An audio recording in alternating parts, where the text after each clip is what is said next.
Welcome to a brand new series of local heroes. I'm starting on Blackfriars Bridge because this week all my heroes come from London. My first hero was a Frenchman who spent most of his life in this country and knew many of the great pioneers of modern science like Christian Huygens, Robert Boyle and Isaac Newton. He was a great believer in the freedom of scientific information, and as a result of that he died poor and unknown. Which is amazing really, because he was a brilliant engineer, he invented the pressure cooker, and arguably he invented the steam engine. His name was Denis Papin. Denis Papin trained to be a doctor, but gave it up for the burgeoning world of science. When he moved to London in 1675, he became assistant to Robert Boyle. Robert Boyle was arguably the first real chemist. What's more, Boyle was one of the founder members of the society which now meets here at Carlton House Terrace, the Royal Society. So Papin automatically got to meet all the important people in English science. And he got to understand Boyle's work on gases and pressure. And he didn't just understand that, he used it to invent the steam engine. And this is Denis Papin's steam engine. It's using high pressure steam, so I'm going to take some suitable precautions here. I'm making my steam in a boiler over a camping gas stove. And the steam comes up here and along this pipe. And if I open this tap at the end and this one, you'll see the steam coming hissing out. Now, because I don't particularly want to blow myself up, I've got a safety valve here invented by Papin. And you'll see there's a brass cap with a hole in it and a nail jammed in the hole. And if I lift up the end of this lever, you can see we've got high pressure steam in there. Okay, now how's it going to work? Well, all I have to do is to open this one valve here, and the steam will come out down here into this cylinder. It should push that piston down, and that will push the water down in front of it, and the water will go along this pipe, all the way along here, up there, over the top, and drive this massive turbine and make electricity. Let's see if it works. So all I've got to do is open this valve.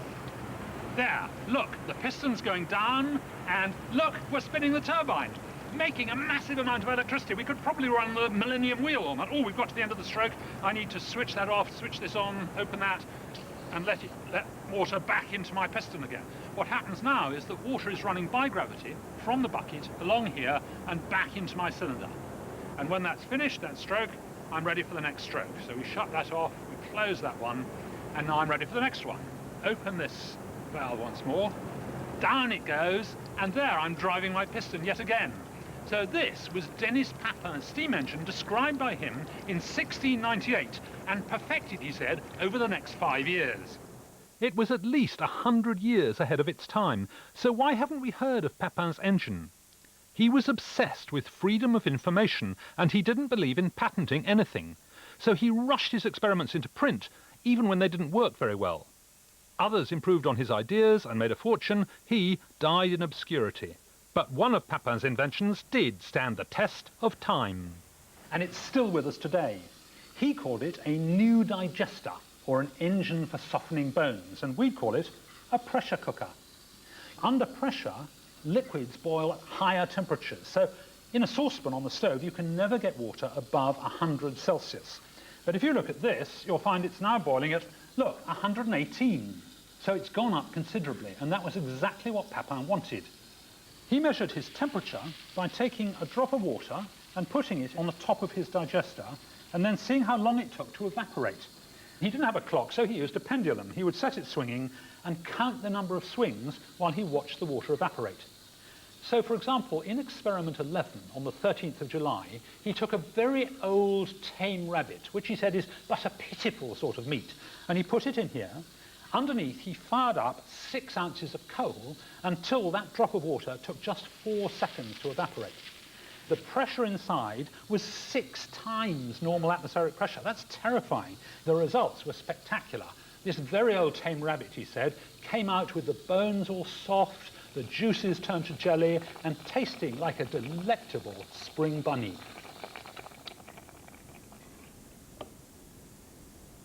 On the 16th of April, 1682, Papin held a philosophical dinner here at the Royal Society and cooked the whole lot in his new digester and served it up to the president and the fellows. So all we need to be truly authentic is the president of the Royal Society. And here is Sir Aaron Klug. Thank you. Sir Aaron, would you like to just taste that and see what you think of it? Yes, I will, thank you. Sir Aaron is a biochemist who got the Nobel Prize for working out very complex biological structures. So who better to pass judgment on my pressure-cooked lamb stew? Oh, it's good. Is it? Yes. Nice and tender. Reasonably cooked. Yes. The flavour has wonderfully mixed, hasn't it? It's very good. Yes. Well, gristle has a good taste. People on the hill don't eat gristle now. He wanted to feed the poor on the bones, which he stewed up to make jelly. Would that work? Well, it's a good idea. It's better. It's reasonable food. It would be digestible, but would be incomplete. They'd have to eat quite a number of other foods. Well, perhaps you should cook a meal for the fellows. In a giant pressure cooker. In a giant pressure cooker. Yes. Anyway, let us drink a toast to Dennis Papin, the inventor of certainly the pressure cooker and possibly the steam engine. To Dennis Papin. Dennis Papin. Cheers.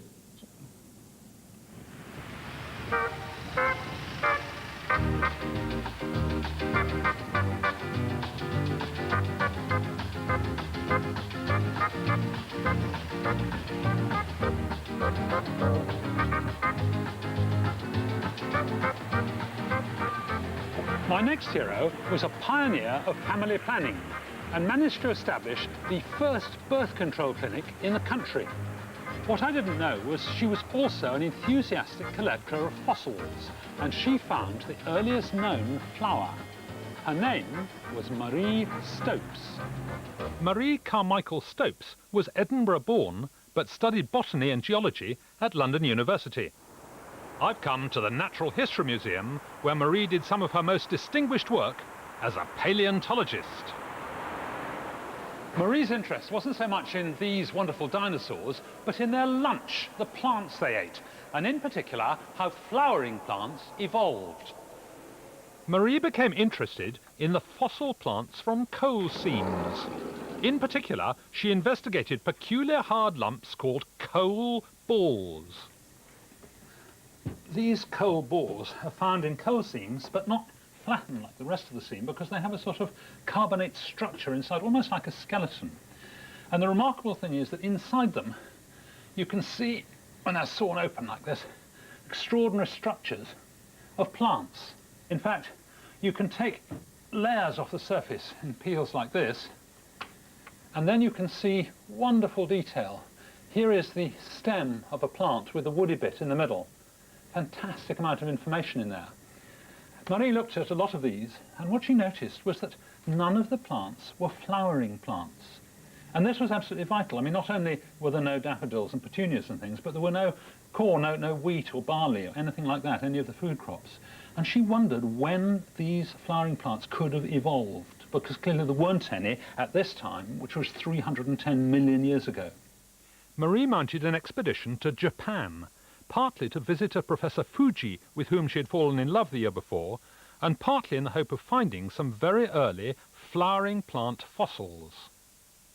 Whether she went there for romance or not, she was absolutely right, because here is her slide of a specimen she found in Hokkaido. This was the first ever petrified flower that anyone had ever found.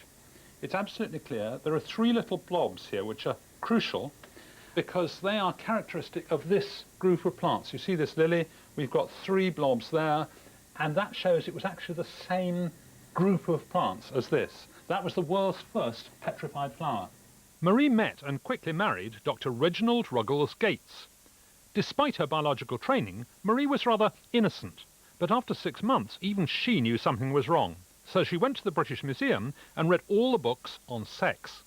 Then she filed for divorce on the ground of non-consummation and launched herself into an entirely different career. Marie wanted to make sure that what had happened to her didn't happen to anyone else.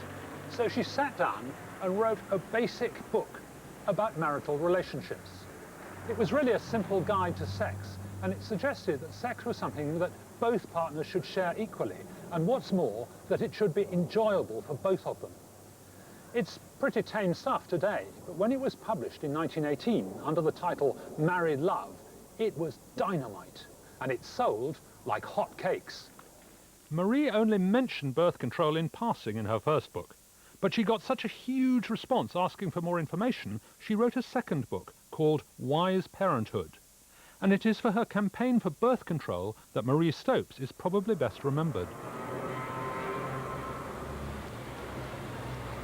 This building in Marlborough Road, Holloway, was the site of the first birth control clinic, opened in 1921 by Marie and her next husband, Humphrey Burden Rowe. She wanted above all for birth control to be available to the poor. Marie wanted every baby born to be healthy and well cared for, but above all, she wanted families to have the opportunity of planning when to have their children.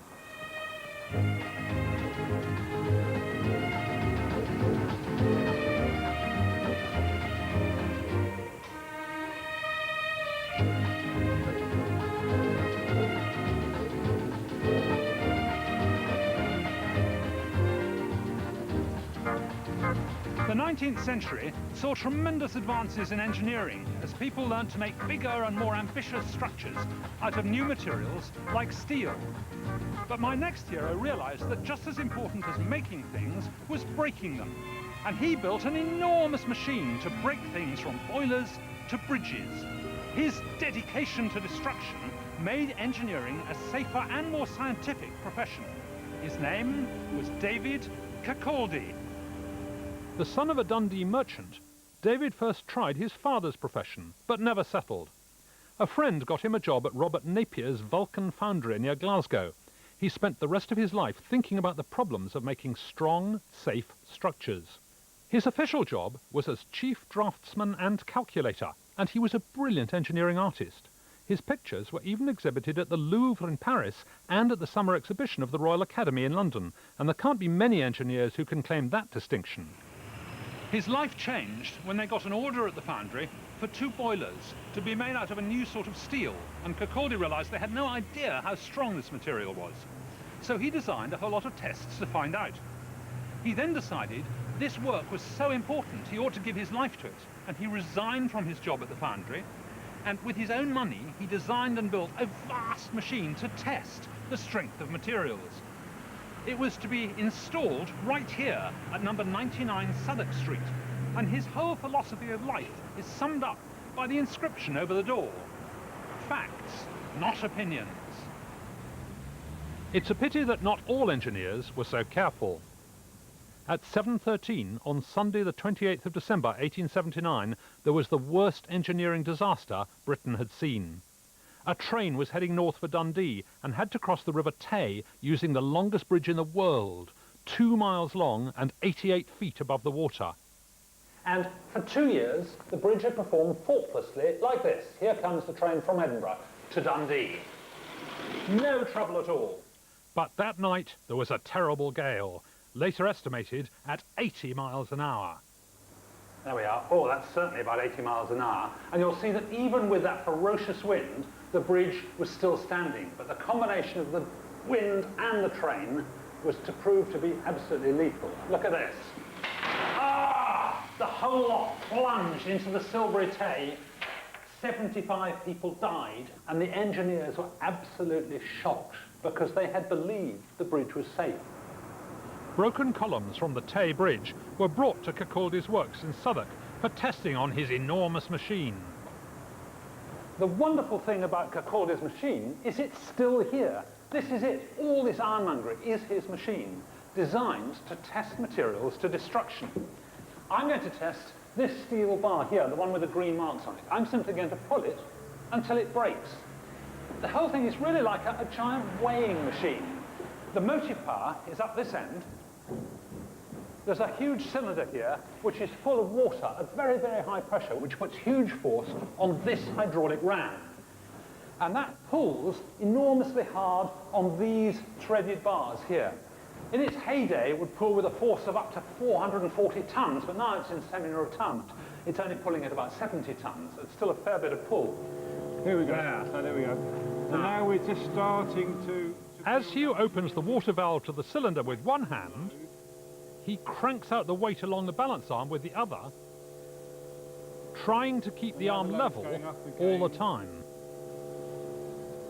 Look carefully and you'll see the steel bar narrow or neck just before it breaks. So, what's the force? What force does it take to now break we it? can go and read the top of the steel yard here. So Okay. it's 60, 70, 80, 90. It's about 99. Okay, call it 100. I can do the sums then. 100 times the number of weights on here, which is 300 pounds. Right. So that's 30,000 pounds. 30,000, about 15 tons. About 15 tons. Kirkcaldy's amazing machine was designed to test pulling, crushing, bending, twisting, shearing, punching, bulging, buckling, collapsing and bursting strain. Kirkcaldy realised that things weren't just strong or weak, but they were strong or weak in particular ways. Now, he was generally working with rather tough things like iron and steel, but I'm going to use some slightly less conventional engineering materials, carrots and breadsticks. And I'm going to test them first in tension. Tension is where you really need strength for, say, bicycle spokes and anchor chains and those bracing ties on the Tay Bridge.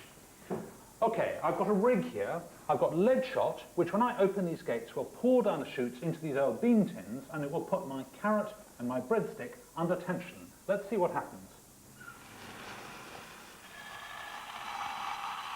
As the Tay Bridge yielded to the wind, the cross ties were under unexpectedly high tension and gave way.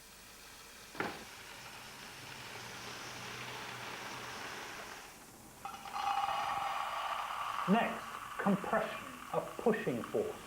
This was the sort of strength they thought was needed for those columns holding up the high girders.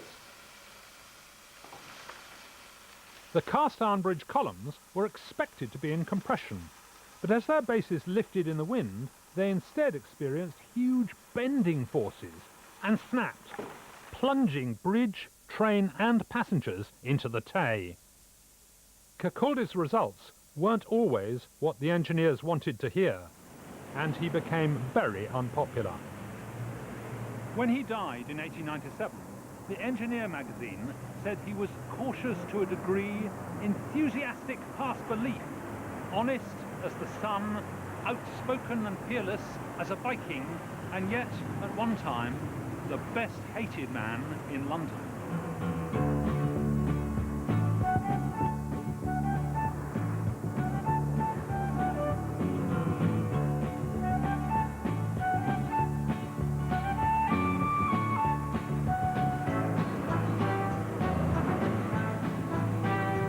This is St Mary's Hospital, Paddington, where the patients have their fair share of heart problems, like irregular heartbeat, for example. Now, the first thing the doctors want to know in these cases is what's going on inside the heart. Obviously, they can't open them all up and have a look, and there's only so much they can find out by listening, even with a stethoscope.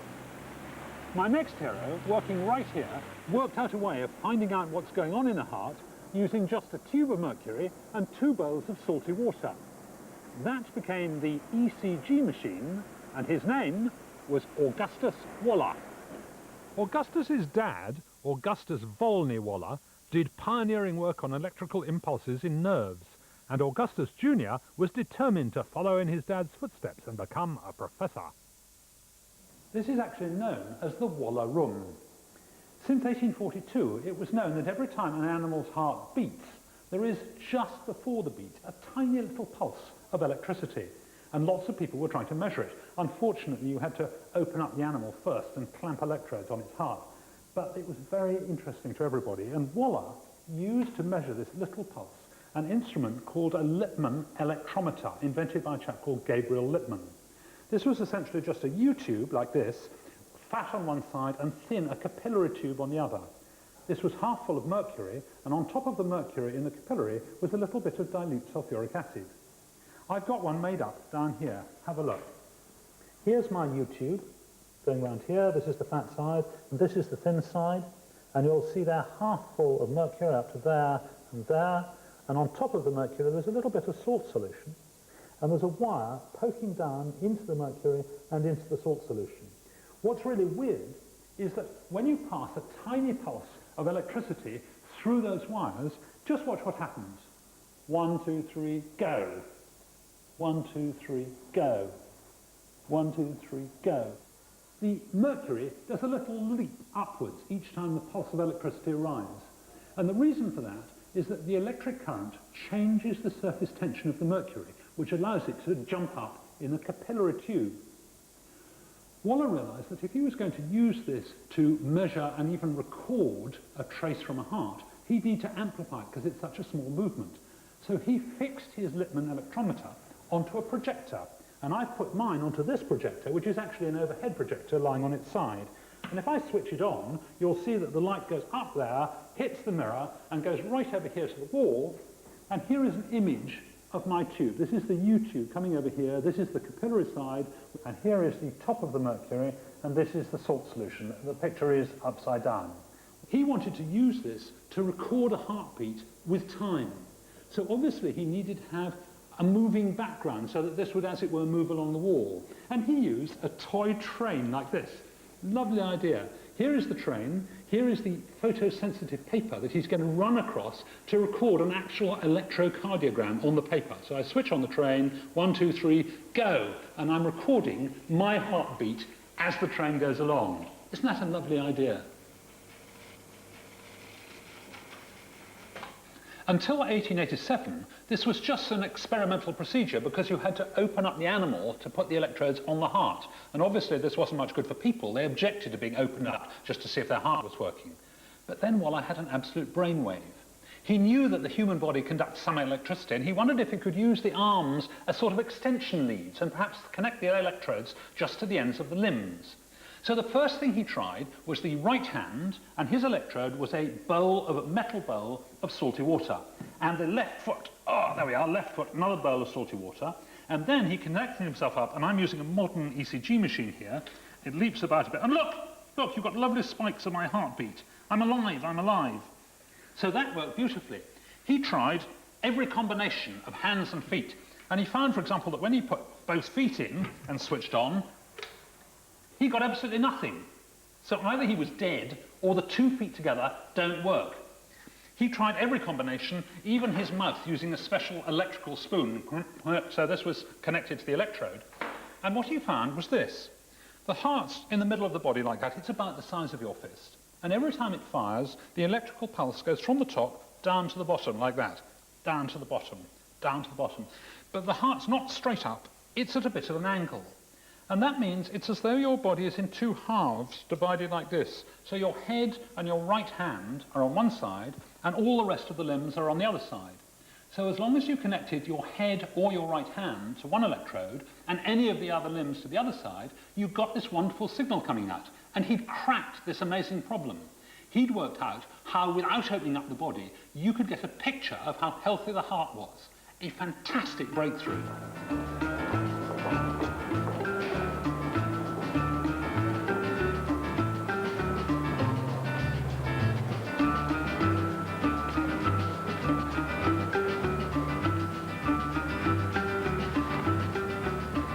My next hero was an American who spent 16 years of his life in this house in Craven Street, just off Trafalgar Square. He invented the lightning conductor, and his name was Benjamin Franklin. Benjamin Franklin was born in Boston, Massachusetts, on the 17th of January, 1706, the 15th of 17 children. His dad was an English tallow chandler and soap boiler. Benjamin crossed the Atlantic 8 times. He spent about 20 years in this country, became a Fellow of the Royal Society, and was friendly with many English scientists, especially Joseph Priestley. Benjamin Franklin is most famous for his work on electricity. Now, the battery hadn't been invented then, so he had to work with static electricity like this. He believed that lightning is the same thing as electricity, and he wrote in his notebook, "The electric fluid is attracted by points.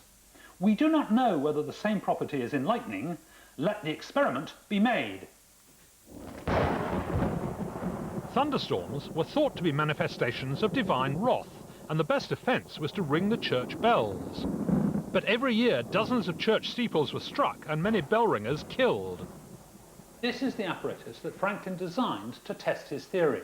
Down here is a domed building, And here is a thundercloud he suggested using a metal bowl, suspended from a balance arm here, balanced with some marbles. And I'm going to use this Van de Graaff generator to charge up my thundercloud. I'm not going to touch it, just watch what happens. You'll see that it's actually being attracted over the building, and it seems to be getting lower. Ah, a lightning stroke. And you see, the cloud is actually attracted down towards the building, and then there are these deadly lightning strokes hitting the building. But watch what happens when I bring up this spike. I'm not doing anything else, just bringing up the spike. And you'll see the cloud has gone a little bit higher, and the lightning's not striking anymore. So in 1750, Franklin suggested that all public buildings should be protected by an iron rod from the ground, going into the ground, and several feet above the top of the building, with a sharp spike on the top, and covered with gold to prevent them from rusting. So he invented the lightning conductor. And in England, the first public building to be fitted with a lightning conductor was St. Paul's Cathedral. Franklin was a man of extraordinarily wide interests and talents. As a young man, he earned his living as a printer, but he became a talented writer, diplomat and scientist. He studied the effect of pouring oil on troubled waters, and he invented the rocking chair, bifocal spectacles and daylight saving time. He was also interested in music. If you're careful about it, you can make a wonderful musical note by running your finger around the rim of a wine glass. Well, Benjamin Franklin was very musical. He played the harp and the violin and the guitar, and he heard people playing wine glasses like this, and he was absolutely fascinated, and he used his scientific expertise to invent a new musical instrument. And here it is, the glass harmonica with Alistair playing it. And it's actually just a whole set of bowls, not quite wine glasses, rotating like this. So instead of rotating his finger, he's rotating the bowls. How did he come to invent this thing? Well, Franklin attended a concert, a chap playing the musical glasses, which was very fashionable at the time. He was absolutely captivated by the sound, but he identified the difficulty for the player was in having to keep the finger rotating around the rim of the glass. He thought there must be an easier way of doing it, perhaps if the glasses themselves rotated. Oh, that's very cunning. And he arrived at this, and I rotate them by using my feet. This is a Mozart piece composed for the harmonica.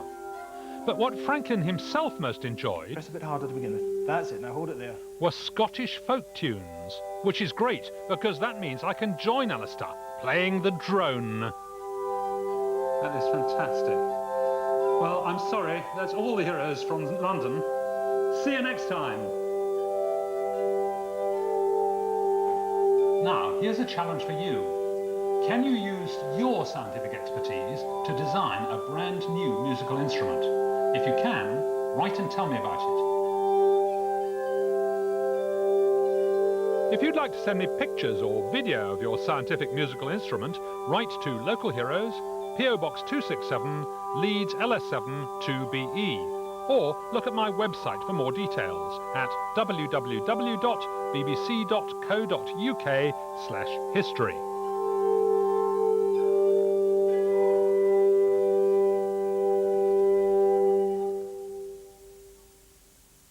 And Local Heroes is back at the same time next Tuesday. And if you want to know more, then call the History 2000 events line on 08700.